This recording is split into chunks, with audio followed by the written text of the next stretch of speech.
అదే RTV app వార్తల్ని క్షణాల్లో చదివే అవకాశం ఉంటుంది. ఒక న్యూస్ పేపర్, ఒక టెలివిజన్ ఛానల్ మీ చేతుల్లో ఎప్పుడూ ఉంటాయి. ఈరోజు కడప కలెక్టరేట్ కాడికి రావడం కారణం కూటమి పాలన. ఎందుకంటే వికలాంగులకు పింఛన్లు తీసేయడం జరిగింది. ఒకరికి ఇద్దరికి కాదండి, మినిమం 4 లక్షల మందికి తీసేయడం జరిగింది.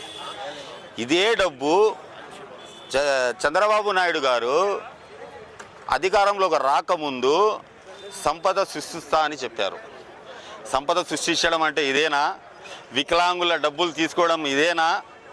సంపద సృష్టిస్తా అని చెప్పారు. కానీ వికలాంగులకు డబ్బులు తీసుకొని పోయి మహిళలకు ఆర్టీసీ బస్సు ఫ్రీ అని చెప్పి మా లెక్కతో డీజిల్ పోసుకుంటున్నావు కదయా చంద్రబాబు నాయుడు గారు. ఎక్కడున్నారు మీరు?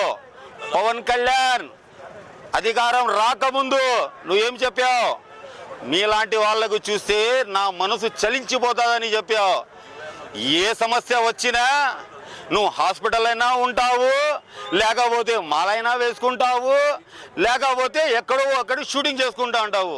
మా బాధలు ఎవరు పట్టించుకునేది? ఆ రోజు దొంగ మాటలు చెప్పి దొంగ కార్యక్రమాలు చేసి మాలాంటి వికలాంగులతో ఓట్లు వేయించుకొని ఈరోజు గద్దెకెక్కి మీరు షికారు తిరుగుతున్నారా? ఖచ్చితంగా రాబోయే కాలంలో మా వికలాంగులు అందరూ కలిసికట్టుగా ఉండి నీకు గద్దె దించడం ఖచ్చితంగా ఖాయం. అదండి సార్, ఇవే ఒకటి కాదు, 2 కాదు, నేను రాసుకొని వచ్చింది కాదు, నేను సీల్ కొట్టుకొని వచ్చింది కాదు. ప్రభుత్వం ఇచ్చిన, సచివాలయం సిబ్బంది ఇచ్చిన నోటీసు. దీంట్లో పాత సదరం సర్టిఫికేట్ ఉంది, కొత్తది వెరిఫికేషన్ సర్టిఫికేట్ ఉంది,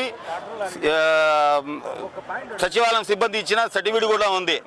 2014లో తీసుకునే పింఛన్లు కూడా, 2019లో తీసుకునే పింఛన్లు కూడా 14లో మీదే కదా ప్రభుత్వము.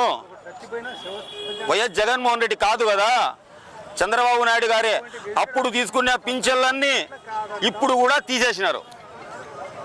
ఖచ్చితంగా రాబోయే కాలంలో ఈ పోయిన పింఛన్స్ అన్ని వచ్చే వరకు వైఎస్ఆర్ కాంగ్రెస్ పార్టీ ఖచ్చితంగా పోరాడుతుంది. ఇది తత్వం. మరిన్ని వీడియోస్ కోసం ఛానల్ ని సబ్స్క్రైబ్ చేయండి. లేటెస్ట్ అప్డేట్స్ కోసం వాట్సాప్ ఛానల్ ని ఫాలో చేయండి. అండ్ లింక్ డిస్క్రిప్షన్ లో ఉంది.